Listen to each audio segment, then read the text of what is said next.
Hello guys, आज की video में मैं एक सिनेरियो को डिस्कस करूंगा जिसमें एक लड़के ने मुझे बताया कि वो मुझे छोड़ के चली गई और फिर वापस आ गई और अब वो कहती है कि मैं तुमसे बहुत प्यार करती हूँ, तुम्हें बहुत चाहती हूँ। तो मैं ऐसी सिचुएशन में क्या करूँ, मैं ट्रस्ट करूँ उस पर या ना करूँ? तो इस पर ज़रा बात करते हैं। इस टॉपिक पे बात करने से पहले मैं कहूँगा प्लीज़ सब्सक्राइब कर दो मेरे चैनल को ताकि आने वाली हर एक वीडियो आपकी हेल्प कर सके। अगर आपके क्वेश्चन हो आप पूछ सकते हैं, इंस्टाग्राम पर लिंक जो है वो डिस्क्रिप्शन में है। सो सबसे पहले तो इस चीज़ को समझते हैं कि लड़कियां ऐसा करती क्यों।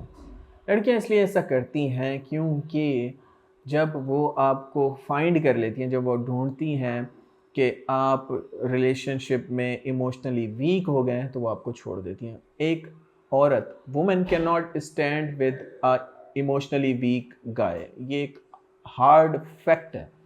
औरत कभी भी इमोशनली वीक इंसान को पसंद नहीं करती, चाहे वो जितना सक्सेसफुल हो। लेकिन अगर वो रोतू धोतू इमोशनली वीक है तो उसको लगता है कि यार इसे कोई भी कंट्रोल कर सकता है। ठीक है।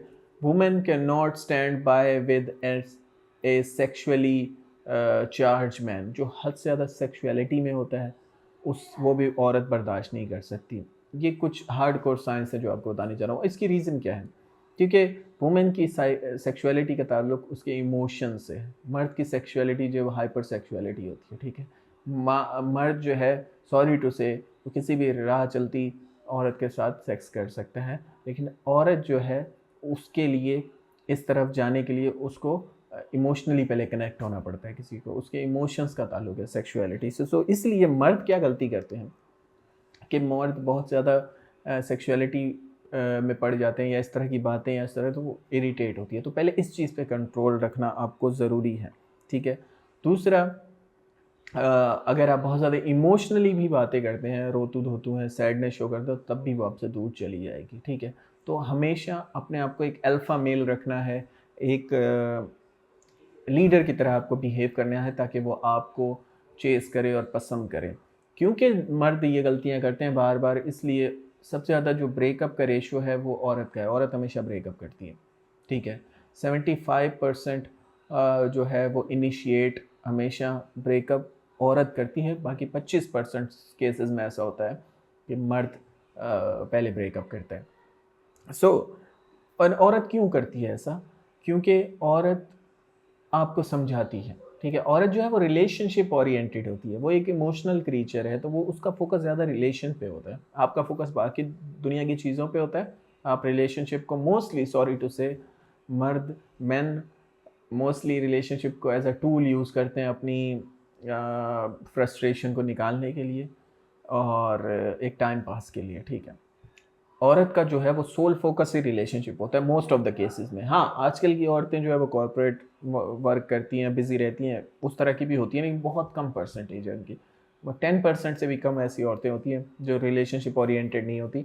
वरना 90% औरत जो है वो रिलेशनशिप फोकस्ड होती है। और ये अच्छी बात है, बायोलॉजिकली उसको ऐसा बनाया गया है ताकि वो बच्चों की केयर करे, हस्बैंड की केयर करे। इसमें कोई बुरी बात नहीं है। लेकिन क्योंकि मर्द ऐसा नहीं होता और मर्द का सोल फोकस उसका हमेशा कैरियर या उसकी और चीज़ें होती हैं, इस वजह से औरत फ्रस्ट्रेट होती है कि यार ये रिलेशनशिप पे फोकस क्यों नहीं करता, ये चेंज क्यों नहीं करता। इवन कि बिलियनियर्स की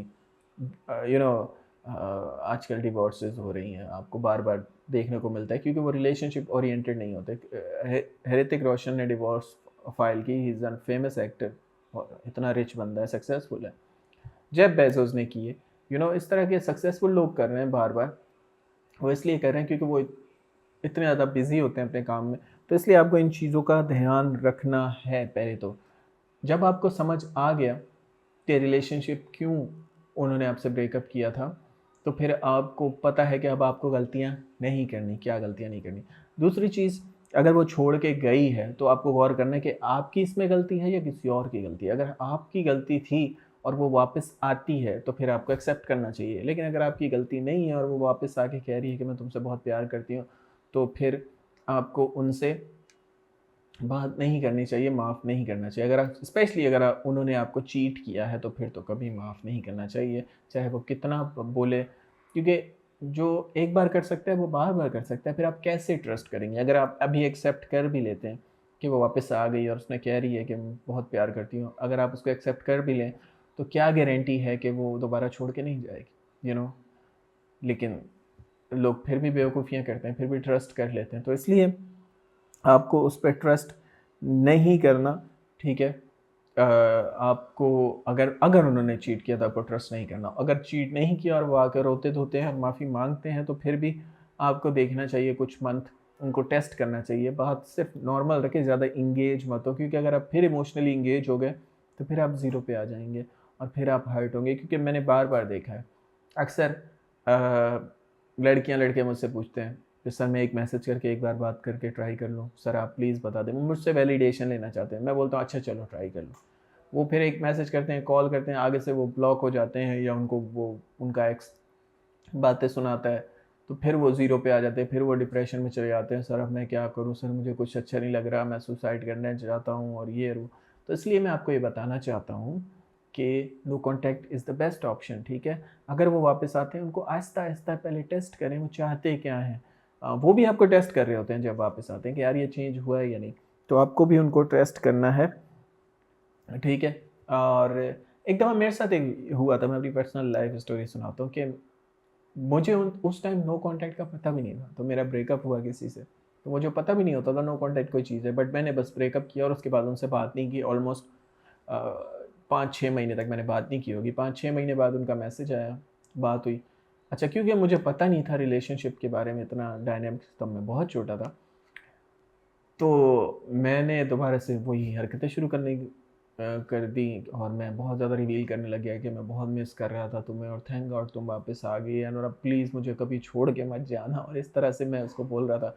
और हुआ क्या, एक हफ्ते बाद वो छोड़ के चली गई, क्योंकि उसको लगा था कि यार ये शायद अब चेंज हो चुका हो। जब मैं नो कॉन्टैक्ट पे था उसको मेरा आता पता नहीं था, लेकिन जैसे ही मैं उसने मुझसे कांटेक्ट किया और मैंने हफ्ते के अंदर ही अपना सब कुछ रिवील कर दिया और मैंने बोला कि मैं बहुत मिस करता था और मैं प्लीज़ मुझे, मैं उससे वादे ले रहा था।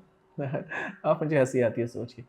तो वो छोड़ के चली गई और अब मुझे समझ आई कि वो क्यों छोड़ के चली गई, क्योंकि उस टाइम मैं बहुत कंफ्यूज था कि यार मैं तो इतना सिंसियर हूँ, मैं तो अच्छे से इससे बात कर रहा हूँ, मैं तो इसको बोल रहा हूँ कि हाँ मैं तुमसे मोहब्बत करता हूँ, नहीं छोड़ के जाना, और फिर भी छोड़ के जा रही है। वजह क्या हो सकती है, क्या मैंने कुछ गलत बोल दिया? मैं उल्टी नज़र से सोच रहा था उस टाइम सिनेरियो, लेकिन अब मुझे पता है साइकोलॉजी, अब मुझे पता है दिमाग कैसे वर्क करते हैं लोगों के, तो अब मुझे पता है कि किस तरह उनसे डील करना है, और अब कोई छोड़ के ही नहीं जाता।